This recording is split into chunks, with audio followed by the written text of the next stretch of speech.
Hello,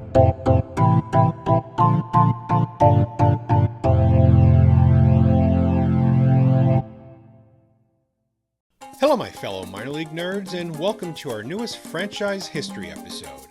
This episode is about the Havana Sugar Kings. The Sugar Kings began play in 1946 as the Havana Cubans, changing it to the Cubanos in 1949. They were founded by Washington Senator scout Joe Cambria and would stay affiliated with the Senators through the 1952 season. They were members of the Class C, later Class B, Florida International League, being the only international team with all the others being located in Florida. They were a pretty dominant team, winning the first 5 league pennants, averaging 95 wins during that time. That average would have been 98, but they were stripped of 17 wins in 1946 for using too many veteran players for their class. They still managed to win the pennant without those 17 wins. During those 5 years, they drew an average of 213,613 fans, drawing over 200,000 every season except for 1950. In fact, they set a Class C record in 1947 when they drew 264,813 fans. They won back-to-back league championships in 1947 and 1948, defeating the Tampa Smokers in both championship series.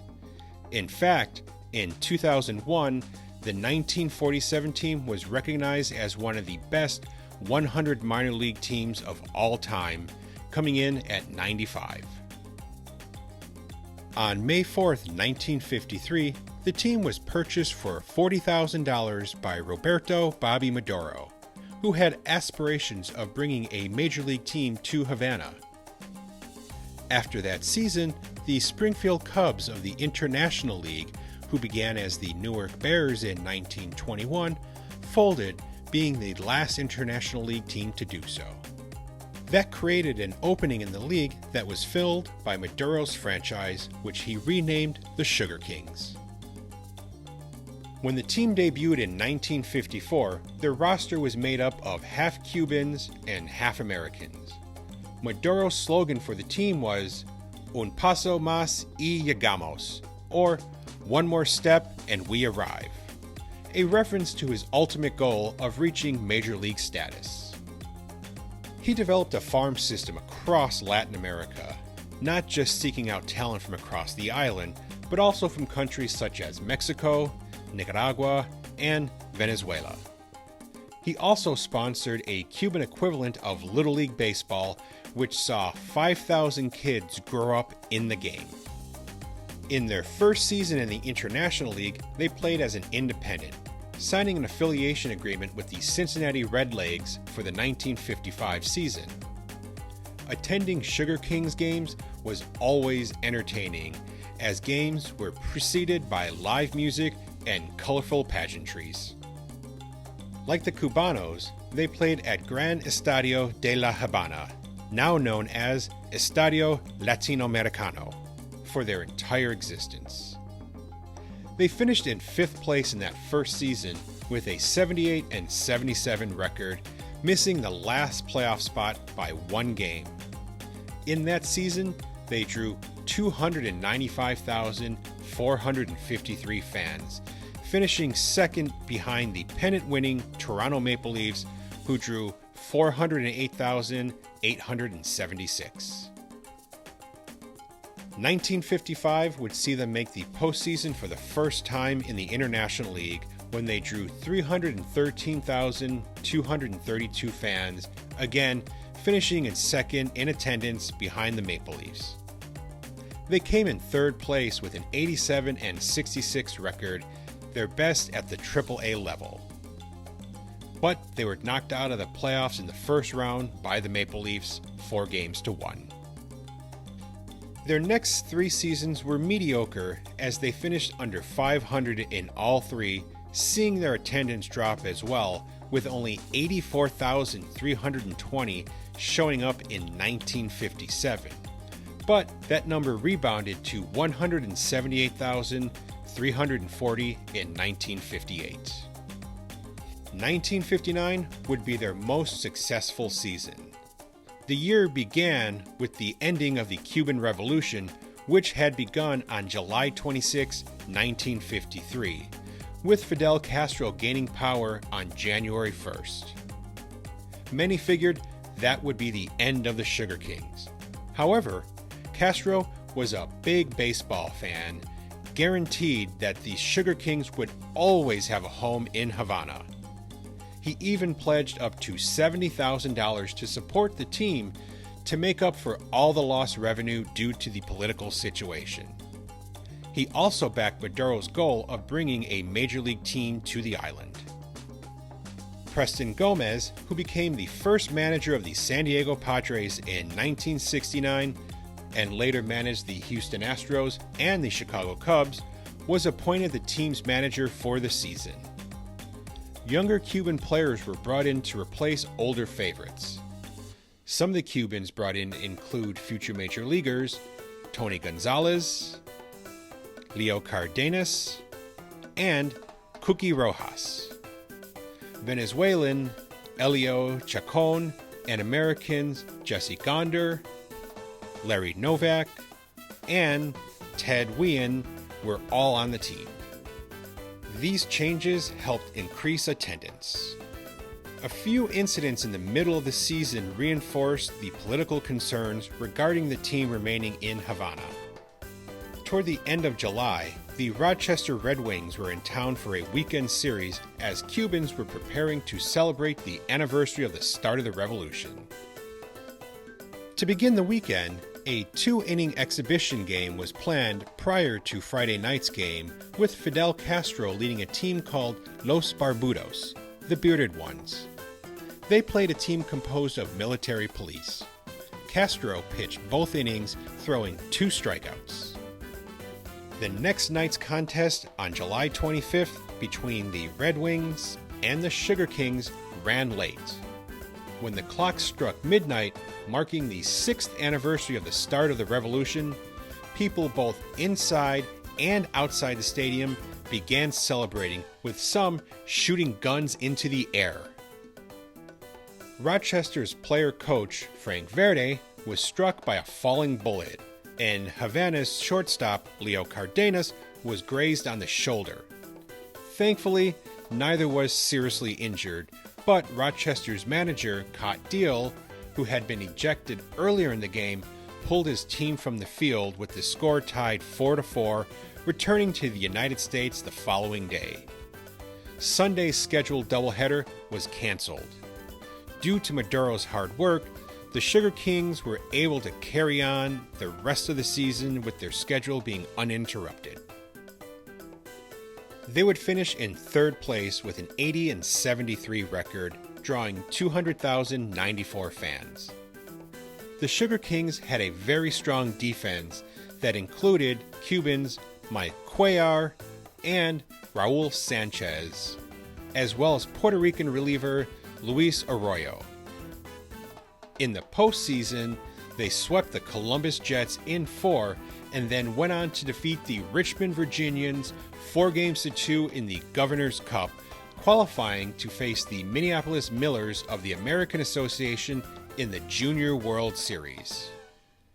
The Richmond series exemplified the defensive nature of the club, as the Sugar Kings only scored 10 runs the whole series.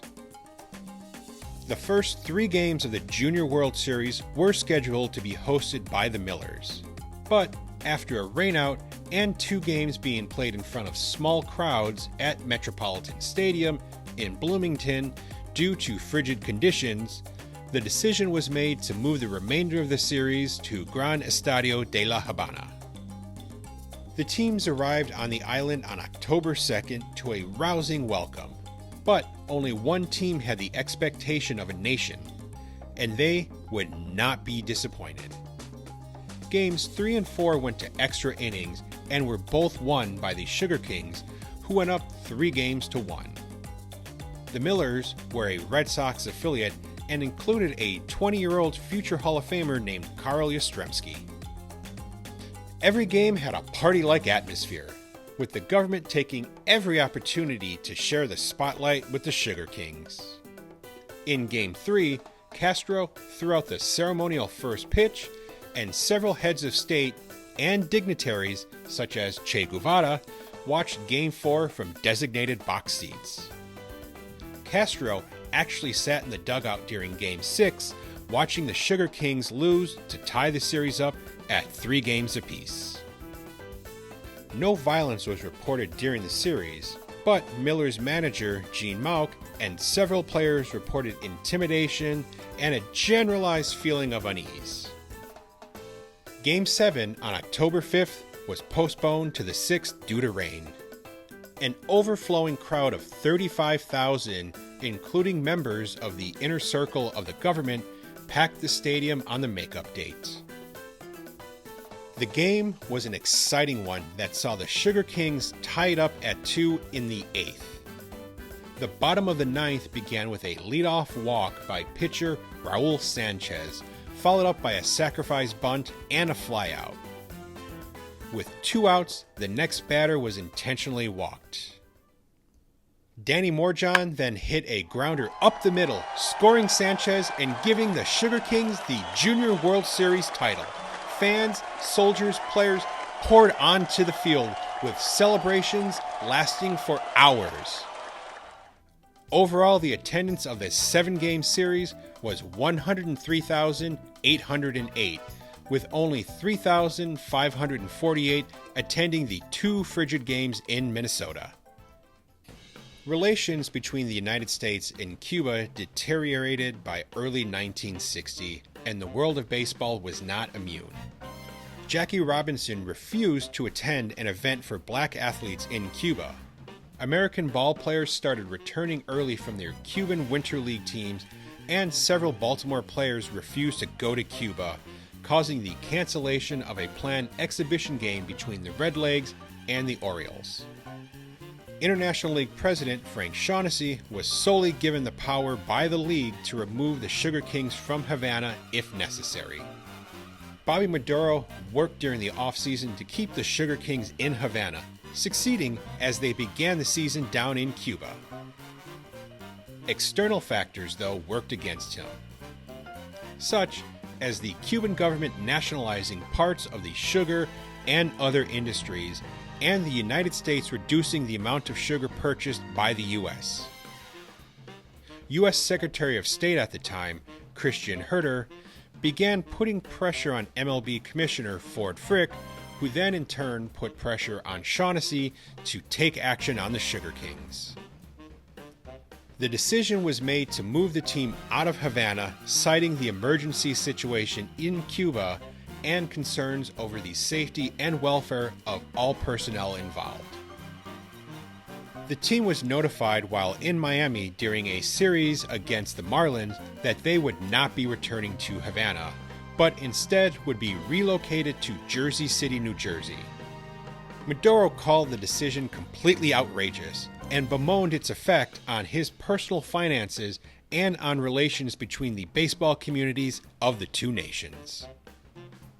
Before the Sugar Kings began their series in Miami, Shaughnessy had contacted the Jersey City Parks Commissioner, Bernard Berry, about the possibility of the team moving into Roosevelt Stadium.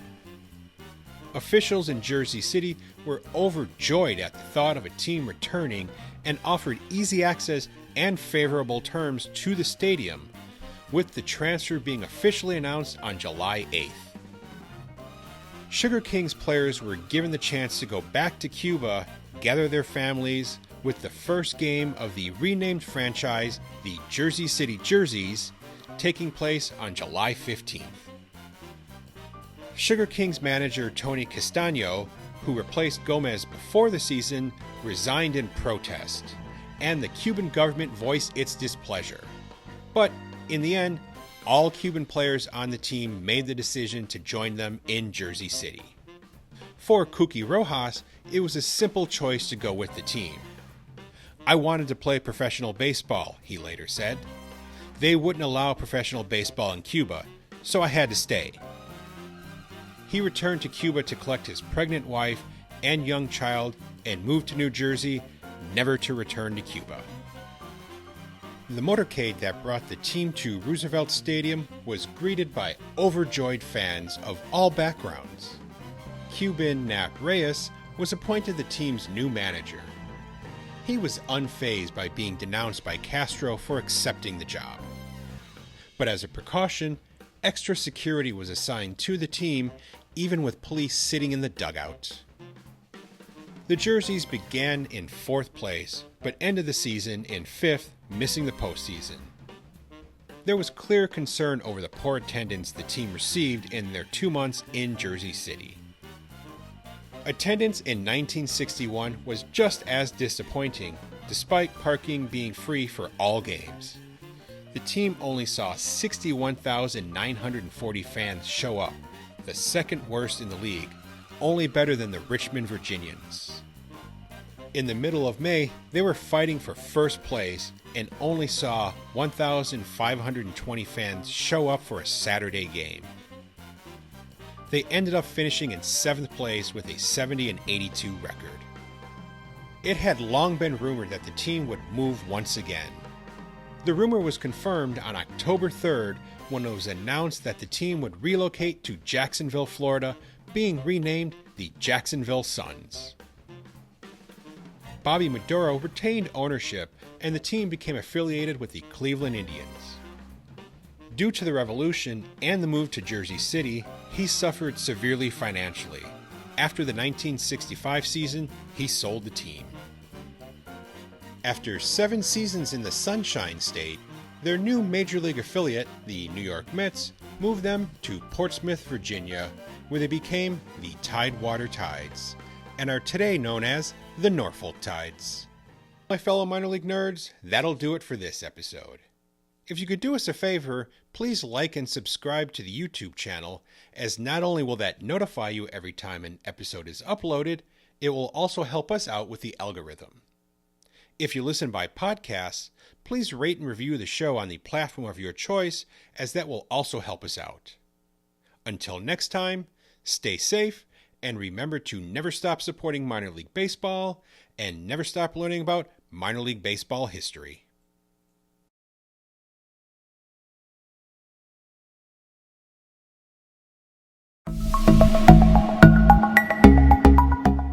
This podcast is part of the Curved Brim Media Network.